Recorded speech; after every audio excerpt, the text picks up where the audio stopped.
مرحبا أصدقائي، ألتقي وياكم اليوم بوصفة جديدة من وصفات كتابي ألف وصفة ووصفة، وهي وصفة لقمة القاضي. أتمنى تنال إعجاب.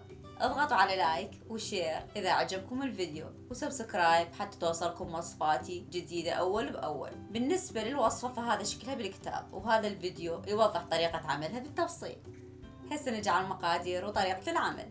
هسه نجي على مقادير التخمير الأولي. ناخذ نص كوب من المي الدافي، ونضيف ملعقة صغيرة من الخميرة وربع ملعقة صغيرة من السكر، ونحركهم جيدا. بعدها نضيف 2 ملعقة كبيرة من الدقيق، ونحرك إلى أن يختلط الخليط جيدا. بعدها راح نغلفه بالنايلون ونخليهم بالفرن.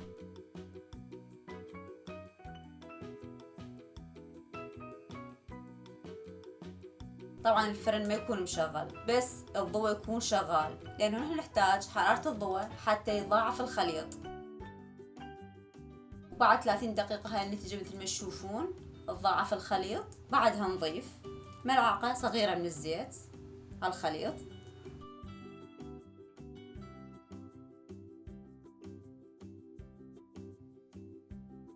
ونضيف نص كوب من الدقيق مخلوط مع ربع ملعقة صغيرة من البيكنج باودر، و2 ملعقة كبيرة من نشا الذرة طبعا، وربع ملعقة صغيرة من الملح، ونحرك إلى أن نحصل على عجينة مطاطية.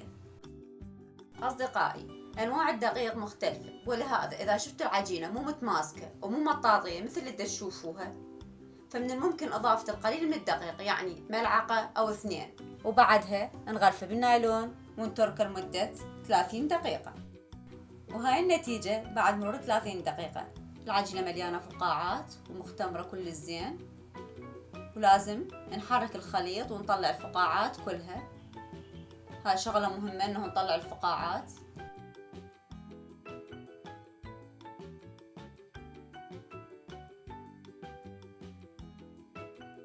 هسه نجي على مرحلة القلي. اول شي نسخن الزيت، ولما يكون الزيت ساخن جدا نقلل الحرارة، وبعدها نشكل العجينة. أنا سويت حجمين باستخدام نفس الملعقة، واللي هي ملعقة كوب قياسية. مجرد نتحكم بالكمية.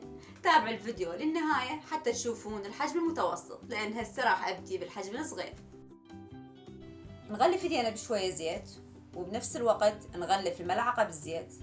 نعصر بإيدينا وناخذ بالملعقة، وبعدين نسقطهم بالزيت، ونكمل كل الكمية بنفس الطريقة.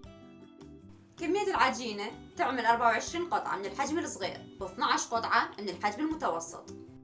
بالنسبة للحجمين ما يختلف وقت القلي، واللي هو تقريبا 12 دقيقة. نبقى نحرك بهم إلى أن نوصل للون اللي نحبه مثل ما تشوفون، ونكون محضرين القطر. هذا هو الحجم المتوسط. مجرد ناخذ كمية أكبر من العجينة،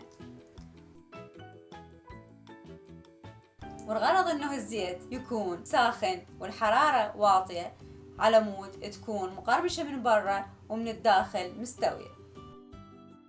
ولأن العجينة جيدة جدا ما تاخذ هذا اللون الحلو إلا لما تنضج من الداخل والخارج. طبعا هاي الطريقة سريعة ورائعة، ونتيجتها مثل ما تشوفون.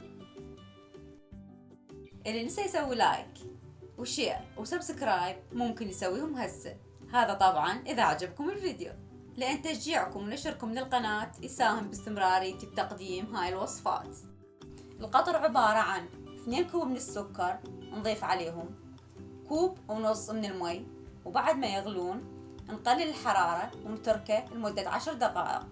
بعدين نتركه يبرد ونستخدمه، وممكن نضيف أي نكهة نرغب بيها. وبنفس الوقت ممكن تستخدمون الكورن سيرب اللي هو شراب الذرة بدل عصير الليمون، لنفس السبب اللي قلته بوصفة الزلابية.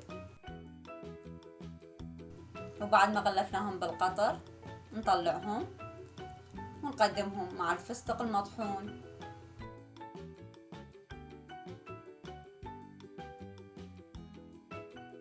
وطبعا وصفة اللقيمات أو لقمة القاضي من أفضل الوصفات، فعلا وصفة رائعة ومضمونة، مقرمشة من برا ومجوفة من الداخل، وطعمها رائع جدا جدا. متأكدة أصدقائي مثل ما أنا متأكدة إنه هاي الوصفة راح تكون من أفضل وصفات اللقيمات اللي ممكن تعملوها. شكرا جزيلا ورمضان كريم عليكم. أنا متأكدة بس تعملوها وتذوقوها راح تقولون مثل ما أنا أقول يا حبيبي.